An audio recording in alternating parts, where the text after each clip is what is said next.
5 ابراج معانا عندهم يوم 2 ابريل بالقمر المكتمل الذي سيحدث في برج الميزان. هذا اليوم هيكون وش خير عليكم، وهذا اليوم عندكم خبر حلو. في حاجة هتحدث، في حاجة هترضي القلوب. كل برج على حسب موقع الميزان بالنسبة له. يعني مثلا برج الميزان بالنسبة لبعض الأبراج أو بالنسبة لبرج العذراء كمثال البيت الثاني، يعني بيت المال. وعند برج آخر البيت ال11، يعني بيت العلاقات والأمور الرائعة. وعند بيت آخر أو برج آخر البيت الخامس، بيت العلاقات العاطفية. لذلك هناك حظوظ تضرب حياة 5 أبراج بخبر حلو، وهذا اليوم هيكون وش خير على 5 أبراج. 5 أبراج لديهم حظوظ وانفراجة قادمة. هتكلم معاكم بالتفصيل عن تلك المرحلة وهذا اليوم المهم. لكن تنويه كده حبايبنا الناس اللي بتتابعنا، اشتراك وتفعيل الجرس يصلك منه كل جديد.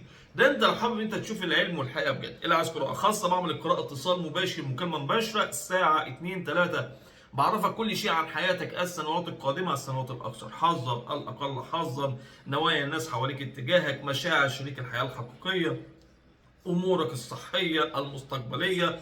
ايضا بعرفك لا قدر الله لو في سحر او ما شابه في زمن كسر فيه تلك الاعمال الشيطانيه. اللي عايز قراءه يتواصل على هذا الرقم اللي كاتبه على الشاشه وكاتبه على عنوان الحلقه، ونبدا في حلقه مهمه وقويه في حياه 5 ابراج. القمر المكتمل يصنع معهم امر مهم وممكن يكون وش خير على. السلام عليكم ورحمه الله وبركاته. 2 ابريل القمر المكتمل في برج الميزان. اول برج هناك ممكن يكون وشه حلو عليه هو برج الميزان نفسه. ليه؟ برج الميزان خارج من مرحله نوعا ما او يومين صعبين، يومين صعبين، وانت في شهر اصلا بالنسبه لك صعب حبتين، خاصه على مستوى الشراكات والعلاقات والناس المرتبطه، المتزوجين او المرتبطين عاطفيا. تمام. لكن لما بيحدث حاجة حلوة في وقت وحش بتشعر بلذتها، بتشعر بطعمها. الفترة دي القمر المكتمل، خاصة بعد ما كان القمر في بيتك ال 12 قبلها بيوم، القمر المكتمل في بيتك الأول يصنع معك أمر رائع، اكتمال قرار، اكتمال أمر كنت تنتظره، وقوع الاختيار عليك. الناس هتنتبه ليك أكتر. في ناس ممكن فهمك بطريقة خاطئة هتظهر براءتك قدامهم. في ناس من الممكن انت تكون ما كانتش مقتنعة بحاجة انت بتعملها هتقتنع. في اهتمام بيك، في احتياج اليك، في امر مهم جدا يحدث لصالحك. كل شيء هيمشي لمصالحك، وفترة بداية خير كبير جدا وتغيير كبير في الحظوظ للأفضل. تغيير كبير في الحظوظ للأفضل وبشرة خير كمان. إذا أول برج معانا هناك أمر ما يحدث أو القمر المكتمل وش خير عليهم هو برج الميزان. تاني برج معانا هو برج الجوزاء.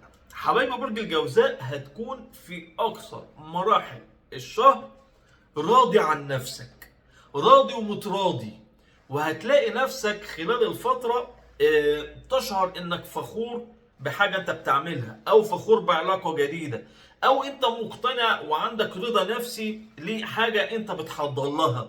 يعني شوف حاجات كتير جدا هتحدث معاك تغيير ايجابي، وتشعر انك مستقر نفسيا، تشعر انك افضل. غير ان في امر ما يتعلق بالمال قادم يعني في فلوس جايه ان شاء الله، او بشرة خير للامر مالي ممكن مستقبلا. اما بالنسبه للعلاقات العاطفيه فهي من اقوى الفترات التي يحدث فيها انفراجه للعلاقات العاطفيه. بشرة خير للعلاقات العاطفيه حبايبي برج الجوزاء. وهناك تعويض عاطفي، يعني تعويض عاطفي، علاقه جديده ممكن، حد هيرضيك، حد هيمشي على شروطك او هيقبل شروطك. فتره قويه جدا، حد هيرد لك حقك. ففتره قويه جدا جدا لحبايبي برج الجوزاء، ووش خير عليك وهذا القمر المكتمل. ثالث برج معانا هو برج الدلو. حبايب برج الدلو الطاقه هوائيه والبيت التاسع.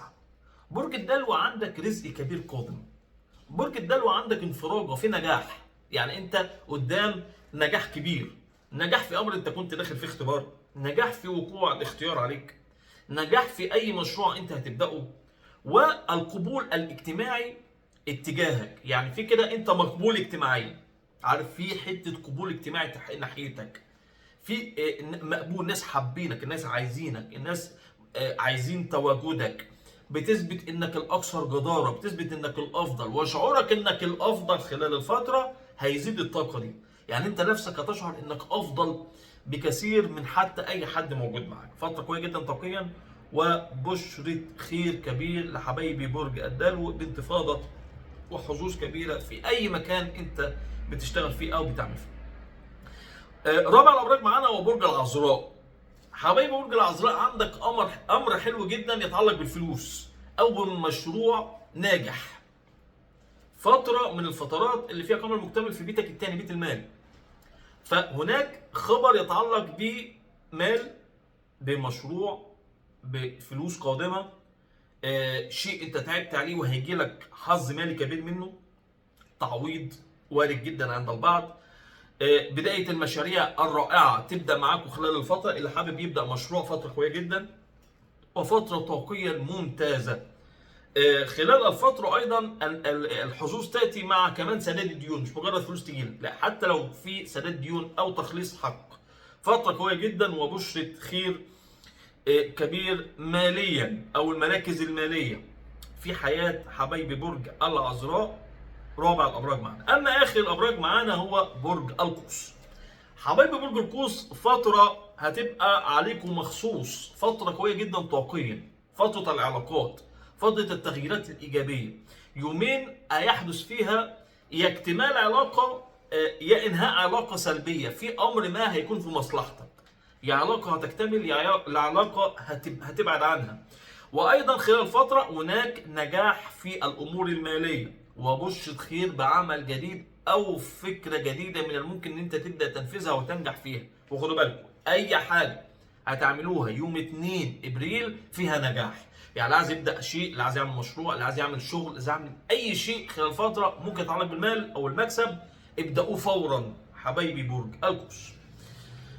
حياة تاني التنويه، حبايبنا الناس اللي بتتابعنا، اشتراك وتفعيل الجرس يوصلك منه كل جديد. انت لو حابب ان انت تشوف العلم والحقيقه بجد، اللي عايز قراءه خاصه بعمل قراءه اتصال مباشر، مكالمه مباشره الساعه 2 3، بعرفك كل شيء عن حياتك، السنوات القادمه، السنوات الاكثر حظك ولا حظك، كل شيء، ودي امانه وحياتك امانه، والناس اللي بتتابعنا فاهمين كلمه امانه دي كويس جدا. طبعا الناس اللي عملت معانا قراءات وحياتها اتبدلت 180 درجه بعد ما عرفتهم كل شيء عن حياتهم.